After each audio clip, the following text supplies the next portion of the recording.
নজর রাখবো পরবর্তী সংবাদে।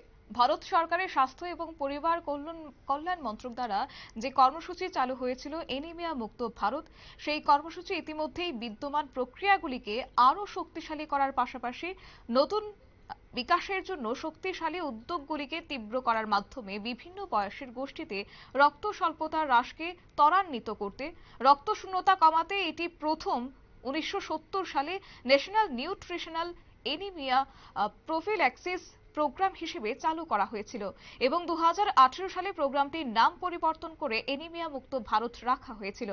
এনিমিয়া মুক্ত ভারত কর্মসূচি উপলক্ষে বৃহস্পতিবার আগরতলা প্রগতি রোড স্থিত অনুরূপা একাডেমিতে ডিটেনশন ক্যাম্প করা হয়। ত্রিপুরা আদিবাসী মহিলা সমিতির পক্ষ থেকে এই ডিটেনশন ক্যাম্পে সহযোগিতা করে আগরতলা পৌর নিগমের 19 নম্বর ওয়ার্ড। তবে এদিনের এই অনুষ্ঠানে উপস্থিত ছিলেন আদিবাসী মহিলা সমিতির সাধারণ সম্পাদিকা সহ অন্যান্যরা। কি বলছেন তারা, শুনুন। আমি রীতা রয়, ত্রিপুরা আদিবাসী মহিলা সমিতির সম্পাদিকা এবং অল ইন্ডিয়া উইমেন্স কনফারেন্সের নর্থ ইস্ট জোনের আমি জোনাল অর্গানাইজার। তো অল ইন্ডিয়া উইমেন্স কনফারেন্সের তরফ থেকে আমাদের এই প্রোগ্রামটা স্পন্সর করা হয়েছে। সমিতির পক্ষ থেকে আমরা এটা করছি এবং আমাদের সাহায্য করছেন অভয়নগর পিএইচসি ডাক্তারবাবু এবং যারা স্টাফ আছে ওনারা আমাদের সাহায্য করছেন এই টেস্টিং এবং স্ক্রিনিংয়ের জন্য। তো আমরা ওনাদের কাছে কৃতজ্ঞ এই ব্যাপারে আমাদের সাহায্য করার জন্য। ওনারা অনেকভাবে আমাদের সাহায্য করছেন। আমাদের স্কুলের ছাত্রীদের জন্য অনেক কিছু ভিটামিন সমৃদ্ধ যে খাবার সেগুলো ওনারা দিচ্ছেন, তুলে ধরছেন এবং বিশদভাবে ওনারা আলোচনা করবেন এর পরে, এই অনুষ্ঠানের পরে, যে কোন কোন খাবারের মধ্যে আমরা আয়রন সমৃদ্ধ আমরা খাবার পাই এবং কীভাবে আমরা সুস্থ থাকতে পারি। গতকালও আমরা আমাদের ছাত্রীদের নিয়ে একটা অনুষ্ঠান করেছি আমাদের সমিতির তরফ থেকে, যেখানে আমরা আলোচনা করেছিলাম আপনারা এই চার্টগুলো আমরা ওদের জন্য বানিয়েছি এবং যোগার মাধ্যমে কীভাবে নিজেদের সুস্থ রাখা যায় সেটাও আমরা মেয়েদের দিকে, কারণ এখানে আমাদের রেগুলার যোগা ক্লাস হয়, মেয়েরা যোগা ক্লাসও করেছে।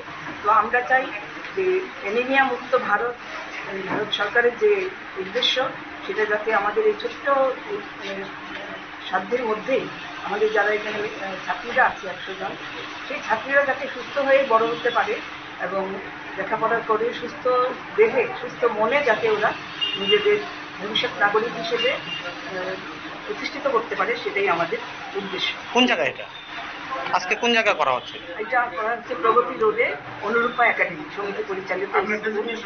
আমি সম্পাদিকা ত্রিপুরা আদিবাসী এবং আমি ধন্যবাদ জানাই আমাদের যে ওয়ার্ডের কাউন্সিল কর্পোরেটর, উনি আমাদের যথেষ্ট সাহায্য করেন। যে কোনো প্রয়োজনে ওনার কাছে আমরা যাই, উনি সাহায্য করেন এবং আজকের এই অনুষ্ঠানে উনি উপস্থিত আছেন আমাদের মাঝখানে। আমরা কৃতজ্ঞ এবং ওনাকে ধন্যবাদ জানাই। আপনারা শুনলেন আদিবাসী মহিলা সমিতির সাধারণ সম্পাদিকা নিবেদিতা রায়ের বক্তব্য। তবে national nutritional anaemia prophylaxis programme, যা কিনা বর্তমান নাম এনিমিয়া মুক্ত ভারত কর্মসূচি, এই কর্মসূচি আজ পালন করা হয়েছে, যেখানে উপস্থিত ছিলেন কর্পোরেটর ভাস্বতী দেববর্মা, অভয়নগর প্রাথমিক স্বাস্থ্য কেন্দ্রের চিকিৎসকরা। তবে এদিনের এই ডিটেনশন ক্যাম্পে ছাত্রীদের এনিমিয়া রোগ মুক্ত করতে চিকিৎসা পরিষেবা দেওয়া হয়। পাশাপাশি রক্ত স্বল্পতার বাড়ানোর জন্য ফল এবং শাকসবজি তাদের মধ্যে বিতরণ করা হয়।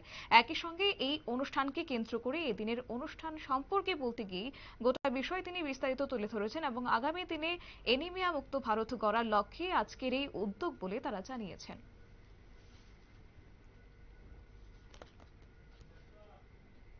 সংবাদ আপাতত এই পর্যন্তই। পরবর্তী আপডেটের জন্য চোখ রাখুন শুধুমাত্র নিউজ ভ্যানগার্ডের পর্দায়। নমস্কার।